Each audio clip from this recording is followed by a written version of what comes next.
दोस्तों, हाजिर है आज फिर एक नई रियल ब्लडी क्राइम स्टोरी के साथ। तो चलिए सुनते हैं। उत्तर प्रदेश के जिला फिरोजाबाद में एक कस्बा है एटा। इस कस्बे में थाना भी है। एटा कस्बे से कुछ दूर एक गांव है।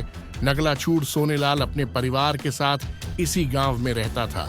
सोनेलाल के 3 बेटे थे, गोपाल, कुलदीप और संजीव। इनके अलावा 2 बेटियां भी थीं। सोनेलाल के पास खेती की जमीन थी, जिससे उसके घर परिवार का गुजारा बड़े आराम से हो जाता था। सोनेलाल के बड़े बेटे गोपाल और एक बेटी की शादी हो चुकी थी। शादी के बाद गोपाल अपने परिवार के साथ काम के लिए पंजाब गया था। वहां से वह कभी कभी ही घर आता था। सोनेलाल की एक बेटी और बेटा कुलदीप अपनी पढ़ाई कर रहे थे, जबकि संदीप अपने पिता के साथ खेती के कामों में हाथ बंटाता था। घर की व्यवस्था सोनेलाल की पत्नी सरला के जिम्मे थी। सरला चाहती थी कि संजीव का भी घर बस जाए, इसलिए वह 24 साल के संजीव के लिए कोई लड़की देखने लगी। इसी सिलसिले में रिजौर निवासी छबिराम नाम के एक रिश्तेदार ने रिजौर के ही रामबाबू शाक्य की बेटी गायत्री के बारे में बताया। छबिराम की मार्फत सोनेलाल ने रामबाबू से बात की। उन्हें रामबाबू की बेटी गायत्री अपने बेटे संजीव के लिए सही लगी।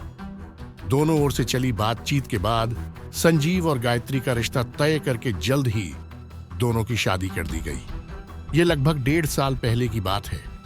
खूबसूरत गायत्री से शादी करके संजीव ही नहीं, बल्कि उसके घर वाले भी बहुत खुश थे। लेकिन यह कोई नहीं जानता था कि आगे चलकर यही खूबसूरत दुल्हन कितनी बड़ी मुसीबत बनने वाली है। गायत्री ससुराल आ तो गई थी, पर उसके तेवर किसी की समझ में नहीं आ रहे थे। संजीव की मां सरला ने सोचा था कि बहू घर आ जाएगी तो सब कुछ ठीक हो जाएगा। घर की जिम्मेदारी बहू के हवाले करके वह आराम करेगी, क्योंकि बड़ी बहू शादी के कुछ दिनों बाद ही गोपाल के साथ पंजाब चली गई थी। पर सरला का यह सपना अधूरा रहा, क्योंकि गायत्री पूरे दिन अपने कमरे में बैठी टीवी देखती रहती थी। टीवी से फुर्सत मिल जाती तो वह मोबाइल पर लग जाती। वह काफी देर तक किसी से बातें करती रहती थी। कुछ दिन तक तो सरला ने गायत्री से कुछ नहीं कहा, लेकिन जब पग फेरे के लिए उसका भाई टीटू उसे लेने आया तो सरला ने टीटू से कहा, अपनी बहन को समझाओ, वह ससुराल में रहने का सलीका सीखे। ये इस घर की बहू है, इसे यहां बहू की तरह ही रहना होगा। बहन की शिकायत सुनकर टीटू के माथे पर शिकन आ गई। उसने घूर कर गायत्री की तरफ देखा, लेकिन उससे कहा, कुछ नहीं। टीटू के पिता बीमार रहते थे, इसलिए वह ही सब्जी की दुकान चलाता था। भाई के साथ गायत्री अपने मायके आ गई। घर पहुंचते ही टीटू ने अपनी मां रामश्री से कहा, संभालो, अपनी लाडली को यह हमें जीने नहीं देगी। गायत्री अपने कमरे में चली गई। इसके बाद रामश्री और टीटू देर तक बातें करते रहे। रामबाबू कुछ देर बाद घर आया तो उसे भी पता चल गया कि गायत्री के ससुराल वाले उससे खुश नहीं हैं। वह गुस्से में बोला, हमने तो सोचा था कि गायत्री शादी के बाद सुधर जाएगी, पर लगता है ये लड़की उन लोगों को भी नहीं जीने देगी। दरअसल शादी के पहले से ही रामबाबू के घर में तनाव था। इसकी वजह यह थी कि गायत्री संजीव से शादी करने से इनकार कर रही थी, पर घर वालों के सामने उसकी एक नहीं चली। रामबाबू और रामश्री इस बात को लेकर बहुत चिंतित थे कि कहीं गायत्री की वजह से वह लोग किसी नई परेशानी में न पड़ जाएं। रिजौर में ही रामबाबू के घर से कुछ दूरी पर किशन लाल का घर था। उसके बेटे रंजीत ने भी अपने घर वालों को परेशान कर रखा था। यूं तो किशन लाल के 4 बेटे थे, जिनमें से 3 पढ़े लिखे थे, पर छोटे बेटे रंजीत का पढ़ाई में मन नहीं लगता था। वह सारे दिन गांव में अपने दोस्तों के साथ गपशप करता रहता था। वह अपने पिता के खेती के काम में भी हाथ नहीं बंटाता था। एक दिन अचानक रंजीत की नजर गायत्री से टकराई और वह उसकी ओर खिंचता चला गया। वह उससे बात करने के लिए मौके की तलाश में था। एक दिन मोबाइल की दुकान पर उसे मौका मिल गया, जहां गायत्री अपना मोबाइल रिचार्ज कराने आई थी। उससे बात की शुरुआत करने का कोई बहाना चाहिए था, लिहाजा उसने गायत्री से कहा, गायत्री, देखें तुम्हारा मोबाइल किस कंपनी का है। गायत्री ने उसके हाथ में मोबाइल दे दिया। रंजीत हाथ में मोबाइल लेकर देखते हुए बोला, यह मोबाइल तो तुम्हारी तरह ही स्मार्ट है। गायत्री ने उसे घूर कर देखा, फिर खिलखिलाकर हंसते हुए बोली, तुम भी काफी स्मार्ट लगते हो। सुनकर रंजीत की हिम्मत और बढ़ गई। गायत्री वहां से चलने लगी तो रंजीत ने कहा, अगर आप बुरा ना मानो तो मैं बाइक से तुम्हें तुम्हारे घर छोड़ दूंगा। गायत्री मुस्कुराई और उसकी बाइक पर बैठ गई। रंजीत बहुत खुश हुआ। पहली बार किसी लड़की ने उसकी दोस्ती कबूल की थी। रंजीत, वैसे तुम आजकल क्या कर रहे हो? गायत्री ने पूछा। इंटरमीडिएट पास करके घर पर ही मौज कर रहा हूं। वैसे भी तुम्हें तो पता ही है कि घर में किसी चीज की कमी तो है नहीं। जब जिम्मेदारी आ जाएगी देखा जाएगा। रंजीत बोला। गायत्री, क्या तुम अपना मोबाइल नंबर दे सकती हो? हाँ हाँ, क्यों नहीं। तुम मुझे अपना मोबाइल नंबर बताओ, मैं मिस्ड कॉल कर देती हूँ। गायत्री बिना किसी झिझक के बोली। बाइक चलाते चलाते रंजीत ने उसे अपना मोबाइल नंबर बता दिया। गायत्री ने तुरंत उसके नंबर पर मिस्ड कॉल दे दी। गायत्री ने अपने घर से कुछ पहले ही मोटरसाइकिल रुकवा ली और बाइक से उतरकर पैदल अपने घर चली गई ताकि कोई घर वाला उसे बाइक पर बैठे न देख ले। उसे उतारकर रंजीत भी मुस्कुराता हुआ अपने घर चला गया। अगले दिन रंजीत ने अपने मोबाइल पर किसी अनजान नंबर की घंटी सुनी। जैसे ही उसने हेलो कहा तो दूसरी तरफ से लड़की की आवाज सुनाई दी। वह बोला, कौन? किससे बात करनी है? ओह, हमने तो सोचा था कि तुम काफी स्मार्ट हो, पर तुम तो जीरो निकले मी स्मार्ट। कहते हुए लड़की हंसने लगी। रंजीत समझ गया कि वह गायत्री है। रंजीत मन ही मन बहुत खुश हुआ। वह सफाई देते हुए वह बोला, सॉरी गायत्री, मैं समझा किसी और का फोन है। अब मैं तुम्हारा फोन नंबर मोबाइल में सेव कर लूंगा। हाँ, समझदार दिखते हो। सुनो, आज मुझे 2 घंटे के बाद एटा जाना है। तुम मोड़ पर मिलो, गायत्री ने कहा। रंजीत निर्धारित समय से पहले ही वहां पहुंच गया। उसके कुछ देर बाद गायत्री भी आ गई। उस दिन से रंजीत और गायत्री के बीच नजदीकियां बढ़ने लगीं।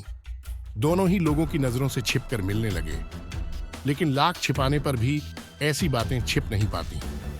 गांव के किसी आदमी ने गायत्री को रंजीत की बाइक पर बैठे देखा तो उसने राम बाबू को यह बात बता दी। राम बाबू परेशान हो गया। घर आकर उसने गायत्री से पूछताछ की तो उसने इस बात से इनकार कर दिया। राम बाबू ने सोचा कि शायद पड़ोसी को कोई गलत फहमी हो गई होगी, लेकिन अब गायत्री सतर्क हो गई थी।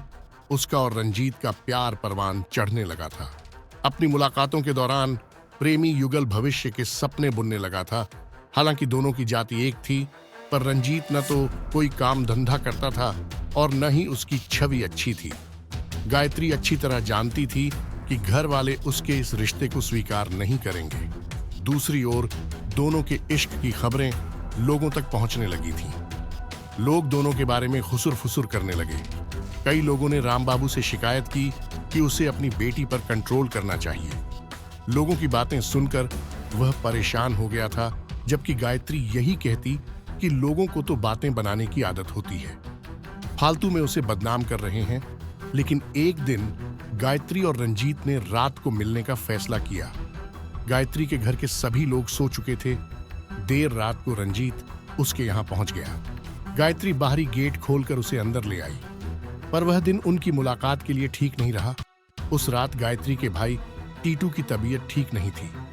वह टॉयलेट जाने को उठा तो देखा मेन गेट की कुंडी खुली हुई है। उसे कुछ शक हुआ तो उसने गायत्री के कमरे में झांक कर देखा। गायत्री वहां नहीं थी। वह टॉयलेट जाने के बजाय तेजी से गेट खोलकर बाहर आया। तभी कोई व्यक्ति छत से कूदकर भाग गया। टीटू भागकर अंदर आया तो देखा गायत्री कमरे में थी। तू कहां गई थी? टीटू ने उससे पूछा। मैं तो यहीं थी भैया। क्यों, क्या हुआ? आप कुछ परेशान से दिख रहे हैं, गायत्री ने कहा। टीटू की समझ में नहीं आ रहा था कि सच क्या है। कुछ देर पहले गायत्री कमरे में नहीं थी। किसी के छत से कूदने की आवाज भी उसने सुनी थी, पर देखा किसी को नहीं था। क्या उसे भ्रम हुआ था? पर बाहरी दरवाजे की कुंडी भी खुली हुई थी। उसकी समझ में कुछ नहीं आ रहा था। वह वहां से चुपचाप चला गया। गायत्री ने राहत की सांस ली। वह जानती थी कि अगर भाई ने रंजीत को देख लिया होता तो उसकी खैर नहीं थी। अगले दिन उसने रंजीत को फोन पर सारी बात बताई और सतर्क रहने को कह दिया। इधर टीटू को लगने लगा था कि कुछ तो है जो वह देख नहीं पा रहा, जबकि लोग देख रहे हैं। बहन पर उसका शक पक्का होने लगा था। अब वह गायत्री पर गहरी नहर रखने लगा। गायत्री भी मन ही मन डर गई थी। इधर टीटू ने एक दिन मां से कहा कि वह बहन को लेकर काफी चिंतित है। अगर कोई ऊंच नीच हो गई तो कहीं के नहीं रहेंगे। लेकिन मां ने कहा, ऐसी कोई बात नहीं है, गायत्री ऐसी लड़की नहीं है। एक दिन टीटू ने खुद गायत्री को रंजीत के साथ देख लिया। वह उसके साथ बाइक पर थी। टीटू जब घर आया तो उसने देखा गायत्री घर पर ही थी। उसने उससे पूछा कि अभी कुछ देर पहले वह कहाँ थी। गायत्री ने कहा, मैं तो अपनी सहेली के घर गई थी। टीटू को लगा कि वह झूठ बोल रही है, लिहाजा उसने उसकी पिटाई कर दी और कहा, आइंदा अगर मैंने तुझे किसी के साथ देखा तो जान से मार दूंगा। मां को भी लगने लगा कि गायत्री कुछ तो गड़बड़ कर रही है। जब देखो तब बाहर भागने की कोशिश करती है। इसलिए मां ने भी उससे कहा, आज से तेरा घर से बाहर जाना बंद। अब घर का काम सीख, वरना ससुराल जाकर हमारी बेइज्जती कराएगी। मैं क्या कोई कैदी हूं मां, जो मुझे बांध कर रखोगी? आखिर मैंने किया क्या है? गायत्री ने कहा तो टीटू ने उसे कसकर तमाचा जड़ दिया। तू क्या समझती है, हम अंधे हैं? गायत्री रोती हुई कमरे में चली गई और उसने मौका देखकर रंजीत को सारी बात बता दी। उसने कहा कि जल्दी कुछ सोचो, वरना ये लोग हमें अलग कर देंगे। अगले दिन टीटू ने रंजीत को रास्ते में रोककर कहा, तू गायत्री का पीछा करना छोड़ दे, वरना बुरा होगा। रंजीत ने टीटू को समझाने की कोशिश की कि उसे शायद कोई गलत फहमी हुई है। इधर रंजीत ने प्रेमिका से मिलने का एक उपाय खोज लिया। उसने केमिस्ट से नींद की गोलियां खरीदकर गायत्री को देते हुए कहा कि वह रात के खाने में कुछ गोलियां मिला दिया करे, फिर दोनों बेखौफ होकर मिला करेंगे। गायत्री ने अब रात का खाना बनाने की जिम्मेदारी ले ली। इसके बाद वह जब अपने प्रेमी से मिलने का प्रोग्राम बना लेती तो खाने में नींद की गोलियां मिला देती। पूरा परिवार गोलियों के असर से गहरी नींद में सो जाता, लेकिन सुबह जब वे लोग उठते तो सबका सिर भारी होता। एक दिन गायत्री की मां रामश्री की रात को नींद खुल गई। उस दिन मां ने गायत्री और रंजीत को रंगे हाथों पकड़ लिया। इस पर घर वालों ने गायत्री की पिटाई कर दी।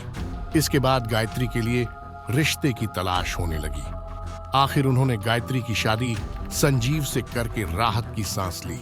हालांकि गायत्री ने इस शादी का विरोध किया था, लेकिन घर वालों ने उसकी एक नहीं सुनी थी। बेटी की शादी के बाद सब निश्चिंत थे, लेकिन शादी के बाद भी गायत्री के नाजायज संबंध रंजीत से बने रहे। एक दिन रंजीत उसकी ससुराल भी पहुंच गया। गायत्री ने उसे अपना दूर का रिश्तेदार बताया। ससुराल वालों ने भी मान लिया, लेकिन बाद में दूर के इस रिश्तेदार का कुछ ज्यादा ही आना जाना होने लगा तो ससुराल वालों ने आपत्ति जताई। गायत्री नहीं चाहती थी कि यह बात मायके वालों तक जाए। उसने अब अपना पुराना फार्मूला अपनाया। वह ससुराल वालों को भी रात के खाने में नींद की गोलियां देने लगी।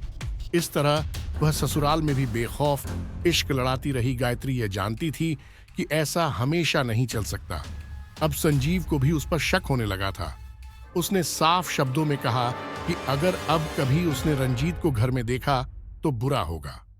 गायत्री पर ससुराल में भी लगाम लगनी शुरू हो गई तो वह परेशान हो उठी। उसे अपना पति ही दुश्मन लगने लगा। एक दिन गायत्री ने तय किया कि संजीव से छुटकारा पाने के बाद ही वह प्रेमी से बेखौफ मिल सकती है। इस बारे में उसे रंजीत से बात की। दोनों ने तय किया कि संजीव को ठिकाने लगाकर वे कहीं दूर जाकर दुनिया बसा लेंगे। गायत्री को शादी के 1.5 साल बाद भी बच्चा नहीं हुआ था। गायत्री ने एक दिन अपनी सास से कहा कि एटा में एक अच्छा डॉक्टर है, उसके इलाज से कई औरतों को बच्चा हुआ है। गायत्री ने सास से अपना इलाज उसी डॉक्टर से कराने की बात कही। सास ने सोचा, अगर बच्चा हो गया तो गायत्री का मन भी घर में रमने लगेगा। उसने एटा के डॉक्टर से इलाज कराने की इजाजत दे दी। गायत्री को कोई इलाज वगैरह नहीं कराना था, बल्कि यह उसका पति को ठिकाने लगाने का एक षड्यंत्र था। अब गायत्री का खुराफाती दिमाग काम करने लगा। उसने पति के नाम मौत का वारंट जारी कर दिया और इसके लिए 13 मई 2018 का दिन भी तय कर दिया। मौत की इस दस्तक से पूरा परिवार बेखबर था। पूरे घटनाक्रम की कहानी मोबाइल पर तय हो गई थी। अपने इस काम में रंजीत ने रिजॉर्ट के ही रहने वाले अपने दोस्त राजेश उर्फ पप्पू को भी मिला लिया। 13 मई को गायत्री अपने पति संजीव के साथ बाइक नंबर यूपी 83 AL 6985 से एटा के लिए निकली। उसने प्रेमी रंजीत को अपने एटा जाने की सूचना दे दी। रंजीत अपने दोस्त राजेश के साथ रिजॉर्ट से एटा पहुंच गया। इसके बाद न तो बहू और न ही बेटा घर वापस लौटे। शाम तक जब दोनों घर नहीं लौटे तो पूरा परिवार चिंतित हो गया। उन्होंने एका थाने के थाना प्रभारी जितेंद्र सिंह भदौरिया को सूचना दे दी और अपने सभी रिश्तेदारों से भी फोन द्वारा पूछा। उन्होंने गायत्री के घर वालों को भी बता दिया था। दोनों का फोन भी स्विच ऑफ था। रो रो कर घर वालों का बुरा हाल था। इधर मायके वाले परेशान थे कि कहीं गायत्री ने ही तो कुछ नहीं कर डाला। गायत्री और संजीव के गुम होने की सूचना अन्य थानों को भी दे दी गई थी। 18 मई 2018 को रिजॉर्ट के चौकीदार रमेश को किसी ने बताया कि कुरीना दौलतपुर मोड़ के पास जैन फार्म हाउस के खेत में एक युवक की लाश पड़ी हुई है। चौकीदार ने तुरंत इसकी सूचना रिजॉर्ट के थाना प्रभारी जितेंद्र सिंह भदौरिया को दी। थाना प्रभारी तुरंत मौके पर पहुंचे। उन्हें वहां एक युवक की लाश मिली जिसकी गला रेतकर हत्या की गई थी। मौके पर काफी भीड़ इकट्ठा हो गई थी, लेकिन शव को कोई नहीं पहचान पाया। कुछ दूरी पर पुलिस को एक मोबाइल फोन मिला जिसमें मिले नंबर पर कॉल की गई तो पता चला कि मोबाइल रंजीत नाम के व्यक्ति का है। लेकिन उसके परिवार वालों ने जब लाश देखी तो कहा कि वह उनका बेटा नहीं है। जब लाश रंजीत की नहीं थी तो उसका मोबाइल वहां क्यों मिला? यह बात कोई नहीं समझ पा रहा था। इसी बीच सोशल मीडिया पर लाश का फोटो वायरल हो गया तो सोनेलाल ने एका थाने से संपर्क किया। पता चला कि जैन फार्म हाउस रिजॉर्ट में मिलने वाली लाश उनके बेटे संजीव की है। संजीव के घर वाले समझ गए कि जरूर इस हत्या में गायत्री का हाथ है। उन्होंने रिजॉर्ट थाना प्रभारी को सारी बात बता दी। गायत्री का भाई और पिता भी रिजॉर्ट आ गए। उन्हें विश्वास ही नहीं हो रहा था कि गायत्री ऐसा कर सकती है। मौके पर संजीव की बाइक भी बरामद हो गई थी, लेकिन गायत्री का कोई अता पता नहीं था। रिजॉर्ट थाना प्रभारी ने मुखबिरों का जाल फैला दिया। पुलिस को गायत्री और रंजीत के प्रेम संबंधों का भी पता चल चुका था। रंजीत भी घर से गायब था। अब पुलिस उन दोनों की तलाश में लग गई। अगले दिन संजीव की पोस्टमार्टम रिपोर्ट आ गई, जिसे देखकर पुलिस चौंक गई। पोस्टमार्टम रिपोर्ट में पाया गया कि युवक ने नशे का सेवन किया था। पूछताछ करने पर पता चला कि संजीव तो नशा करता ही नहीं था। इसी बीच 18 मई 2018 को मुखबिर की सूचना पर पुलिस ने प्रेमी युगल को बख्शीपुर तिराहे से गिरफ्तार कर लिया। दोनों किसी वाहन का इंतजार कर रहे थे। थाने लाकर गायत्री और रंजीत से पूछताछ की गई। गायत्री ने बताया कि वह तो रंजीत से प्यार करती थी। उसे जबरन प्रेमी से दूर करके संजीव के गले बांध दिया गया, इसलिए उसने उससे छुटकारा पाने का निश्चय कर किया। उसने बताया कि उसने रंजीत से पूर्व में शादी कर ली थी, लेकिन पुलिस को वह शादी की कोई साक्ष्य नहीं दे पाई। रंजीत ने भी अपना गुनाह कबूल करते हुए कहा कि पिछले 2-3 सालों से वह और गायत्री एक दूसरे से प्यार करते थे और शादी भी करना चाहते थे, लेकिन गायत्री के घर वाले इसके लिए राजी नहीं हुए।